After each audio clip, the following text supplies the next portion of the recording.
Okay, it looks like we still have a couple people popping on. Maybe we'll just wait one more minute so that we don't miss out on anybody who's trying to get on.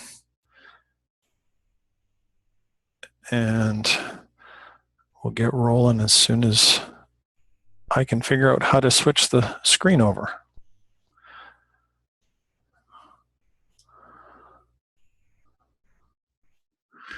Okay, hello everybody. My name is Trent Werhan, and I hope you can see my video or my webcam here. It looks like I've got it turned on. So what we're going to do today is, I'm not your speaker, but I'm going to introduce you to Craig Hayes, who is the Executive Managing Director and Facilitator for Dental Management Secrets. For those of you who don't know who Craig is, he manages a practice that does over $12 million with 11 dentists and about 50 support staff, actually over that, and has doubled in size over the last, well, actually probably 4 years. I was going to say 6, but even though there's a recession going on where it's located in Calgary. Craig has helped numerous dental office managers reach their maximum potential, working directly with them or just in some of the courses that he teaches. So today I think you're going to get a lot out of what he's saying. And he's also managed teams of over 300 and is an expert at dental office automation. So Craig is going to be covering the topic today, and then we'll open it up to questions afterwards. And we are recording this session, so hopefully that works, and we can even get that out to you afterwards as well. So without any further ado, I am going to see if I can push this over to Craig and make that work.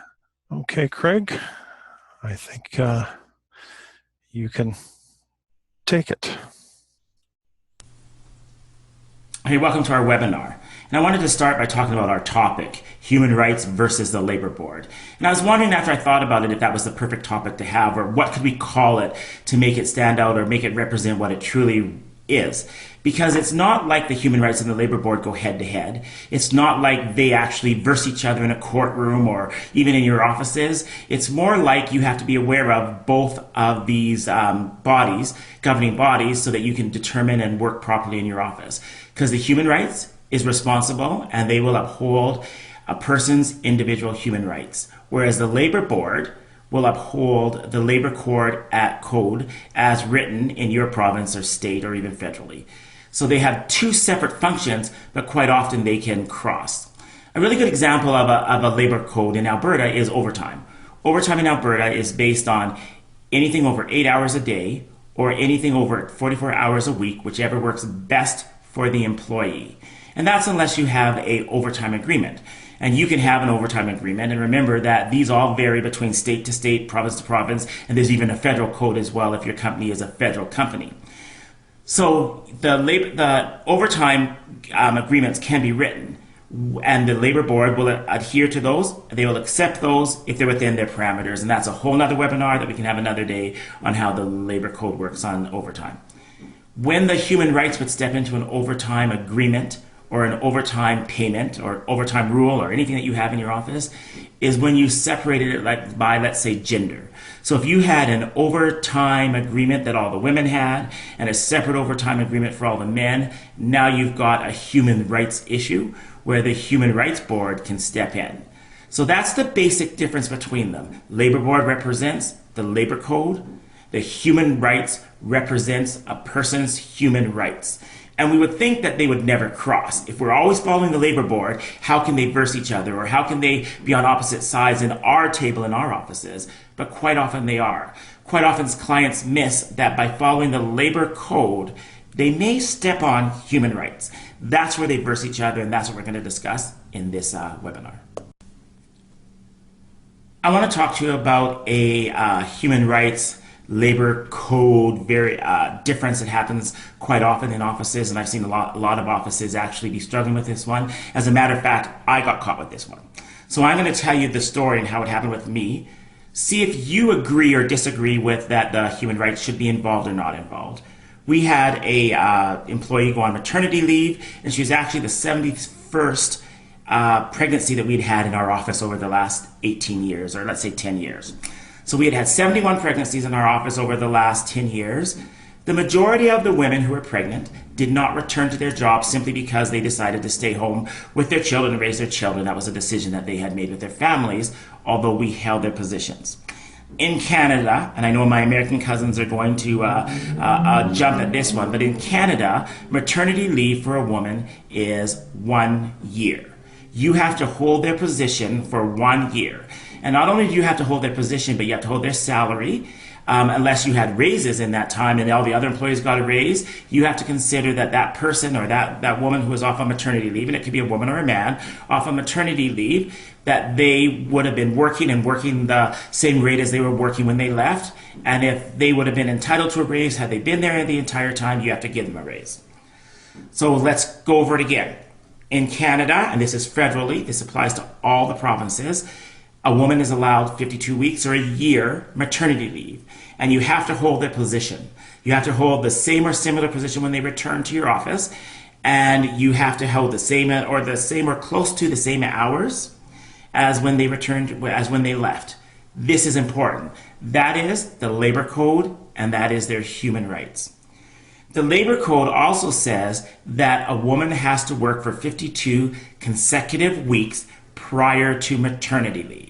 So now the way they're protecting you, as they're protecting us, is they're saying that if a woman is working in your office for 6 months, she becomes pregnant, or she has to leave on maternity leave, then you don't have to hold her position because she had to be there for 52 weeks.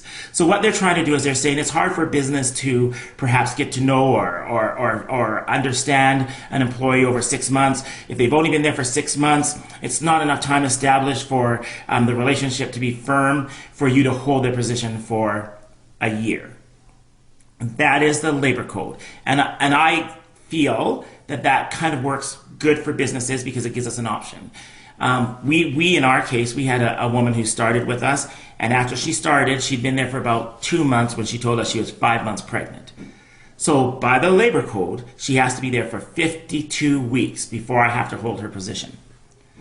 Then in our story, this woman, as it came close to the end of her maternity leave that she was on, so she was she was taking the year off as maternity leave because that is the labor code in Canada. If she's worked, in Alberta, if she's worked for 52 weeks. So she goes on maternity leave, and I don't have to say whether I'm bringing her back or not bringing her back by the Alberta Labor Code, by the federal Canadian Labor Code. I don't have to tell her whether I'm bringing her back or not. I do not have to hold a position because she hasn't been there for 52 weeks. During this time, when it came close to time for her to come back, this lady called the office and wanted some information, and I have to be honest, I was struggling on whether I was going to bring her back to the office or not because I had some concerns about her work ethics. So when she called me and she wanted a letter of employment, I was reluctant to give it to her because I felt if I gave it to her and we didn't bring her back, that I could be held liable for giving that information, false information, as well as if it became a case that she wanted to take to the labor board, she would have a letter stating that I said I was going to bring her back. So I was on vacation when she called, and I decided, and I instructed my office that I would discuss this issue with her when I got back from vacation. This lady didn't like that answer, so she called me on my personal cell while I was on vacation. I told her that I was on vacation and that would be something that I'd have to deal with when I got back to the office. I wouldn't have access to my files or to the letterhead or any of that kind of stuff at this time, and so she would have to wait till I got back. She waited a half an hour and called me back again, saying that I need it right now. I again told her I was on vacation. As a matter of fact, I was out at one of the parks with children and didn't have access to those files, so it would be something that she'd have to wait till I got back from. She hung up and called me back an hour later. I refused to answer the call, or I ignored the call, and when I got home, I was surprised to see that she'd called my house 7 times. As I stated earlier, I was not convinced that I wanted this gal back in the office because I wasn't thrilled with her work ethics when she left, and so I got back to the office about a week later, and I contacted the labor board and asked them what I could do in this situation. They informed me that this employee had crossed a line when she called me at home several times and on my cell phone several times after being asked not to, and that was grounds for termination because she had affected the employee-management relationship. And so on those grounds alone, I could let her go. They also told me because of the fact that she had not been at the office for 52 weeks prior to leaving on maternity, that again, I was not obligated to hold her position. So being me and having my experiences with the Labor Board and human rights, I took that advice and decided I would phone the human rights as well and ask them the same question. I asked human rights the same question, presented my story the same way, and they told me that no, I was not liable to hold her position for 52 weeks. For 52 weeks, especially considering that she had crossed the line in employee management relationship and she had not been there 52 weeks prior to going on maternity leave. So with this information in hand, I let this employee know that I would not be renewing her contract or I would not be bringing her back on board after her maternity leave. I was shocked when I got a letter from the human rights stating that they felt that I had infringed on this employee's human right by not renewing her employment after her pregnancy. This is what they said. They said that this employee felt that because she had become pregnant, because now she was a mother, I did not want to bring her back to the office. So in fact, I was infringing on her human rights by denying her a job simply on the fact that she had become pregnant and that she was now a mother, and that I didn't like. Human rights then launched an investigation on our office. There was a lot of work, a lot of paperwork, a lot of talking back and forth. That's another webinar too. If you ever get a human rights call, what to say and what not to say, and how to deal with them, and when you bring in a lawyer and when you don't bring in a lawyer, and what's the process, and when do you settle, when do you offer money. That's a separate seminar, or even a consulting. I've dealt with many human rights cases as a consultant as well. So in our case, the investigation was launched, and we met with human rights, and I got to tell you, I'm proud that we did win this case because we did prove that we did not let her go or not renew our business relationship simply because she was a mother. One thing that helped me was the 72 previous pregnancies in the office. That every woman in the office who had left us said if they didn't return, it was simply because they had decided to stay home for family matters. Those who returned said they were welcomed back with open arms. As a matter of fact, the assistant manager was on maternity leave at that time, and she let them know how she was very well aware that her job was waiting for her, and that she actually witnessed all the phone calls and the stalking that this employee had done on us. But it was serious. It was a case where we did talk to the lawyers, and the lawyers advised us to settle, and I refused to, knowing that we were right and knowing that there were things that we could do and that we could say and that we could work with the human rights to say that this wasn't us, that there was no way we would not bring somebody back simply because they had a child. So it's very important to know the rules. I even pointed out to human rights that I had called them first and asked them if this was something I could do, and they told me that it was. They said it was, and that they 100% supported what I had said. However, when this employee phoned with a different point of view, when she phoned saying that she was terminated simply because she was a mother now, and that we didn't want to have her back because she was a mother because she had just had a child, that changed the whole scope of the investigation, and so they had to look into that charge. Again, we did win. The employee remained off the job. We didn't have to pay a penalty, and we don't have a strike against us in the human rights records. But it was a hassle. And the danger that I find is so often when I'm talking to clients, they're telling me of how they're letting somebody go and how they're dealing with somebody and the things that are going on. And so often they've crossed that line, or they're on that line of where it could be a human rights case. I will tell you honestly, I very rarely do any heavy dealings with a woman that's pregnant. I give them a lot of leeway, because I recognize that there are so many things happening in their life at that time, so many emotions going on, and I also realize that it is a human rights case waiting to happen. Now, that being said, I'll tell you a thing that the human rights told me at one time. I told them that I struggled having any kind of disciplinary meetings with a woman who was expecting a child for health reasons. I didn't want her to get upset and something happened to that child and me feel for the rest of my life that I was maybe had something to do with that child or the loss of that child or anything that went on. I was also concerned that she would blame me for the rest of the life of her life that I had something to do with it. So I was very cautious, and I've always been and always will be very cautious of dealing with a woman who is is pregnant. And when I told that to the human rights, they warned me on how I better be careful because it was a breach of the employees who weren't pregnant human rights, that I wasn't dealing the same way with a pregnant woman as I was with a non-pregnant woman or a man.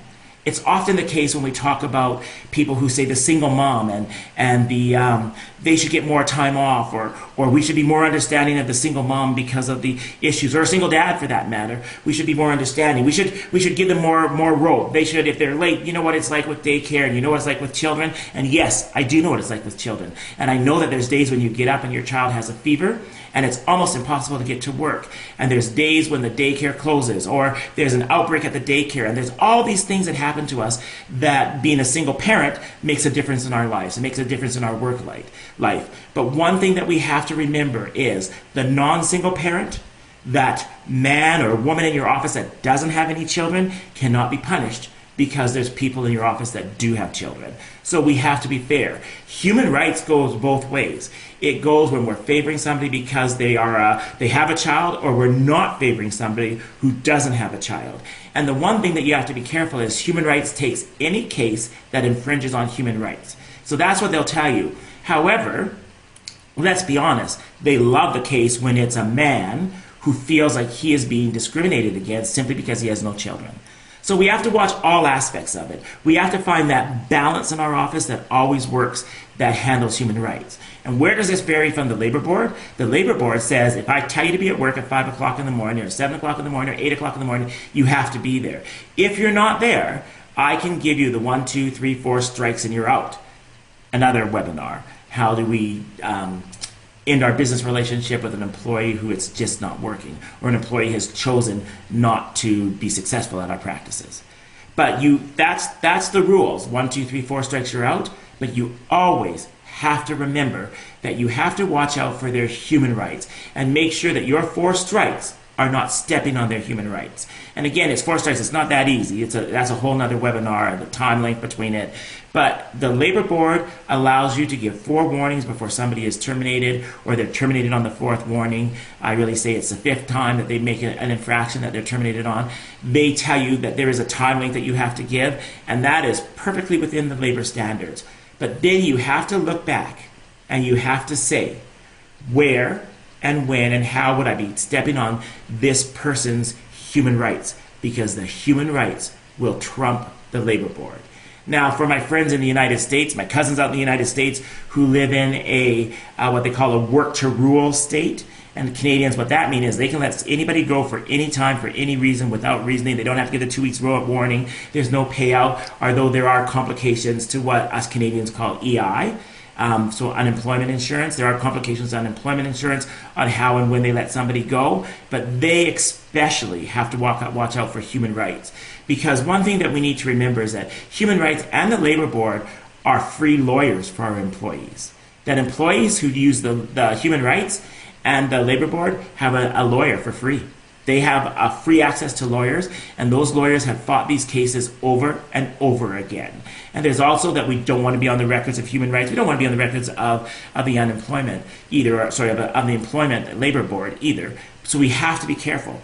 But us as employees have to recognize, when is it a labor issue, and when can it be brought into a human rights issue? When do they clash? When is there a clash of the titans? When do we have to recognize that although it's a labor issue in our eyes, it could be a human rights issue in the Human Rights Board? Again, those are topics that we want to probably talk about in private. If you have questions about that, we're going to go for a question and answer session. But if you want to talk about that, and there's questions that you want to ask about situations in front of you, we'll answer some of those questions as we can online, and some of them you might want to ask and talk about privately. Because another human rights issue is saying somebody's name on a webinar. So we have to be very careful of what we say and how we word that. But we'll work with you on that one. So remember, human rights and the labor board, they don't fight each other. They don't go head to head. They leave that up to us. Labor board says it's okay.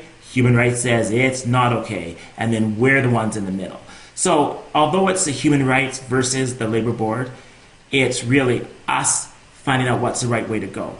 On our test, our manager's test that we gave out, one of the questions that we had was, does the human rights trump the labor board?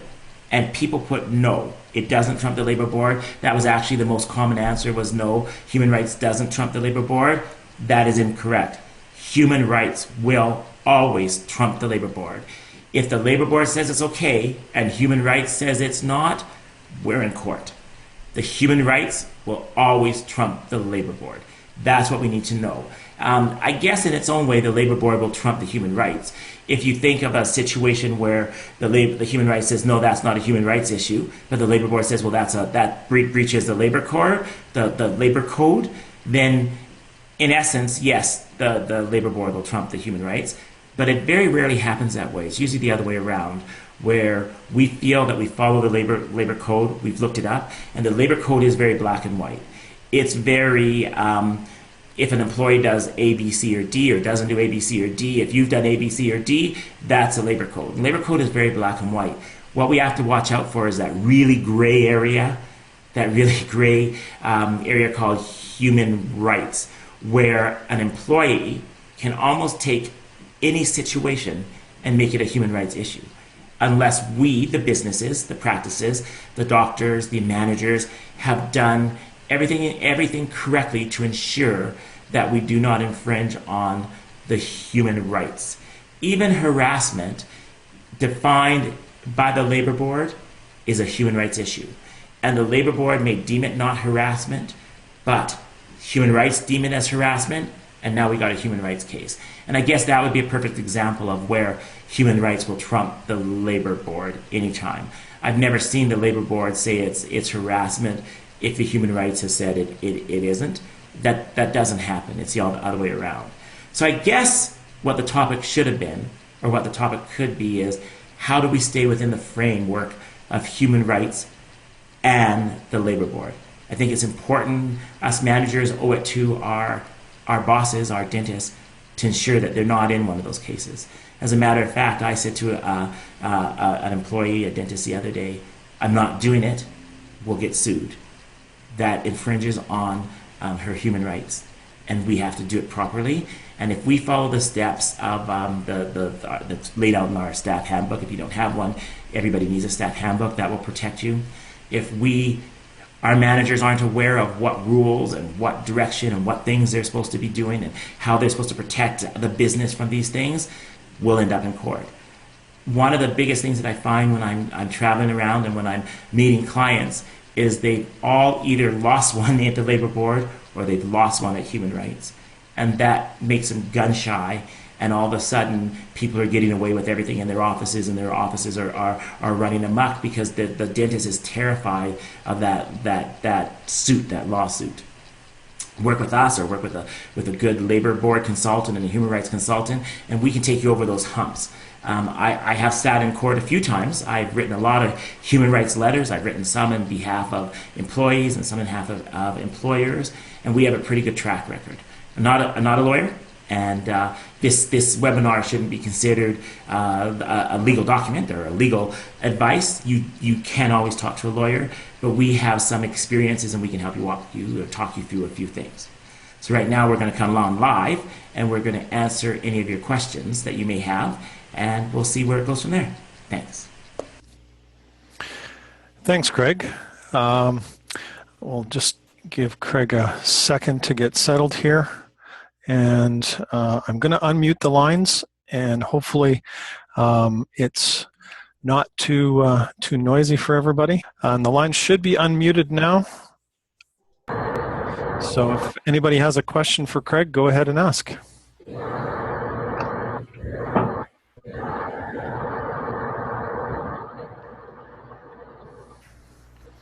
We got a quiet crowd today. That that means we gave them all the information they needed. It is so bizarre when you're working with human rights and the labor board, because it's such a slippery slope that we have to be careful of, especially if you are, I guess, maternity, or you're letting somebody go in a termination. In a termination, people are always mad. You never have a friend when you're terminating somebody, and those are the ones that turn really quickly into a human rights. As a matter of fact, that's the number one thing that happens in a termination. Labor board isn't brought in half as much as human rights are.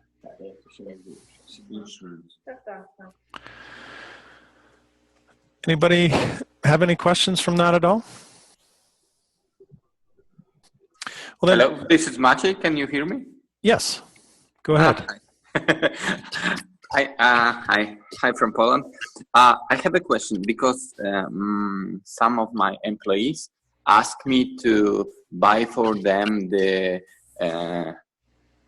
insurance against the HIV, and is it okay that I should buy it for them, or in your opinion they should buy it for themselves? How it works at your country? Right. The number one reason why we get people to buy their own insurance, and I'm guessing that insurance is to cover them if they're off work or stuff like that. Is that what it would be for? Could you repeat a little bit slower, because sorry. What does that insurance entail? What does it cover? Okay, so mainly this is insurance for my patients, yes, and but I can add to the main insurance some extra possibilities, and one of them, for example, is insurance against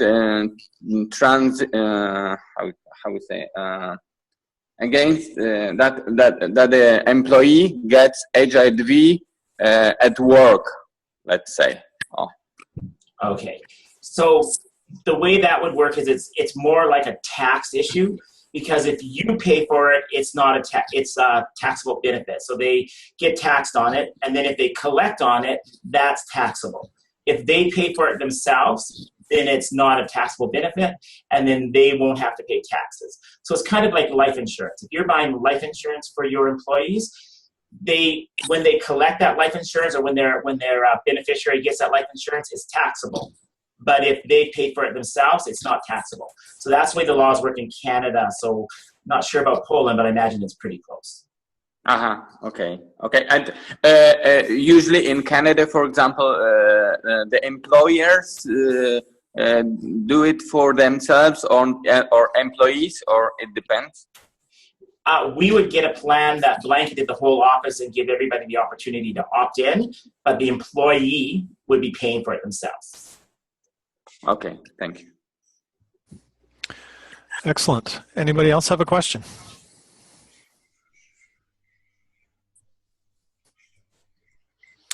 Well, Craig, maybe what I'll do then, while everybody's thinking, is I'll just let everybody know about some upcoming events. So I'm just showing you the homepage of the Dental Management Secrets website, and I just wanted to let everybody know about some events that are coming up. The Management 101 course, or the introductory course that Craig puts on, we have 4 of those coming up in the next year, or in the remainder of this year, and those are in Boston, Los Angeles, Calgary, and Halifax. And if you think you learned a little bit from Craig today, imagine how much you can learn from him in well, I guess it's just about 4 days. I've sat in on a lot of those sessions, and they're very intense and very interactive, and he helps people with very specific issues that they have in their office. I also want to point out a full office retreat that we have coming up next January. What this is for dentists, managers, and your entire staff if you want to. And you can go to the website and find out how you can actually have your staff pay for their own trip. And that's on the page when you click through on this link. But it's a 7-day Hawaiian cruise.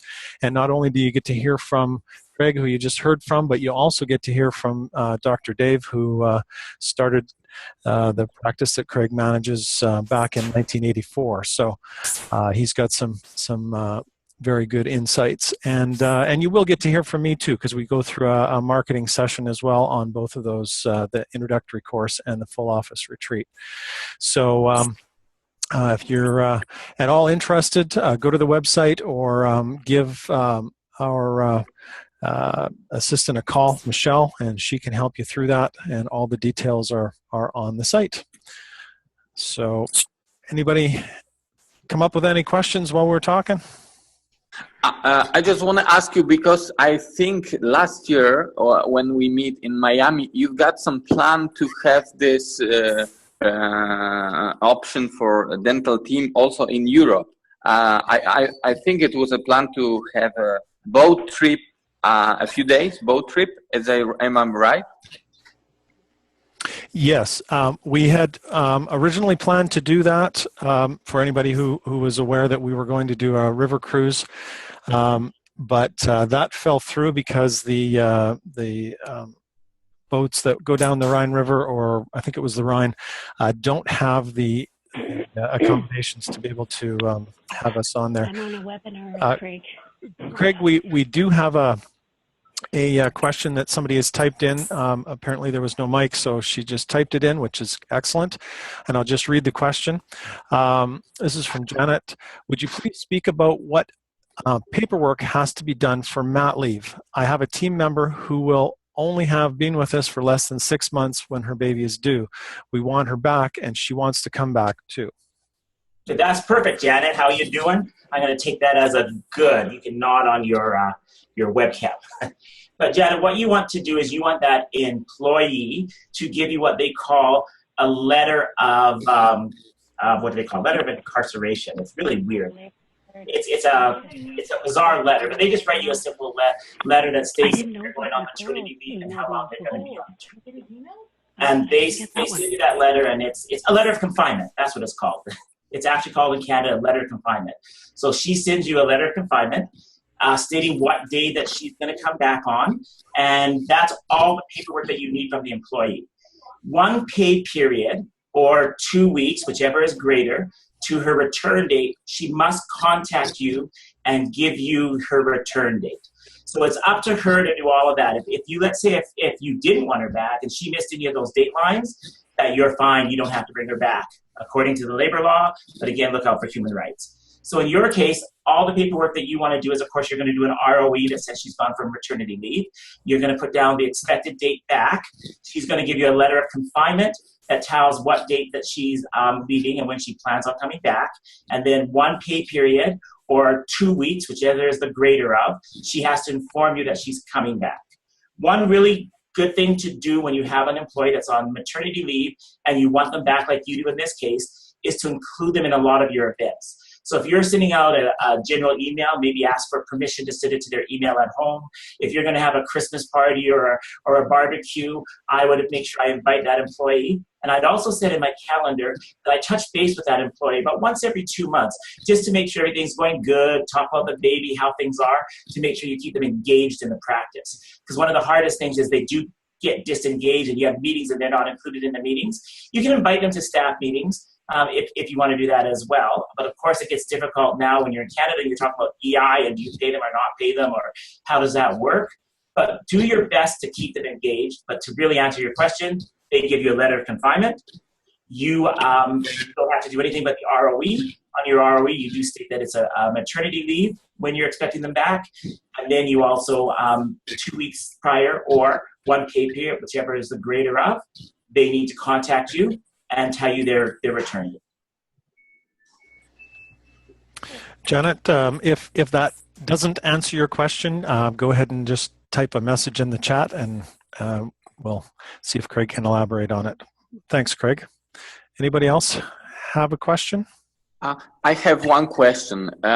Is it allowed that the employer put in the agreement with the employee, for example, a dental assistant or dental hygienist, that during the time she works for me, she can't work for the other offices? You can put in Canada, you can put in a non-competition rule for sure that says that they won't work in any offices or take any of your employees to another office within a certain range that would hold up in court. The courts really want to protect the fact that people have to make a living from what they do, and so it has to be within reason. So I could put in there that they cannot contact any of my patients. They can't solicit my staff to work anywhere else, or they can't work within a 5-kilometer range of my office. You can put that in there. Human rights won't get involved in all that. Will all be just between you and the employee, but you can put it in there. If it goes to court, you have to remember that the judges always want to favor the employee rather than the employer, so it can become difficult, but lots of offices have that in place. Really strongly when it's a hygienist. They would put that in place for a hygienist because she's considered a provider, and so it's strongly done with a provider. You can also put in there an agreement that if the employee leaves you, that they can't work in another office within a certain distance as well. But once again, remember the courts will always favor the fact that you can't stop them from practicing their profession. Thanks, Craig.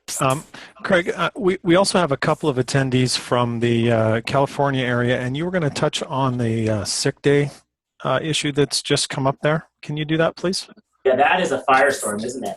In California, for those of you who don't know, there's a new law in place that's been changed about once every 10 days that talks about employees are entitled to sick time, and they're also entitled to, they can carry the sick time over, but the question now is it so many days, or how many days do they carry over? Do they add on to next year? And it's gone back and forth. So we've done some extensive research on this one, and I think we have some pretty good answers. But how about if we do it this way? If you want to know some of those questions, if you call me directly, and we can talk about that, because there's a lot going on there, and it depends on the size of your office, and it really is. The Californians will know it is really hard to follow because they keep changing it.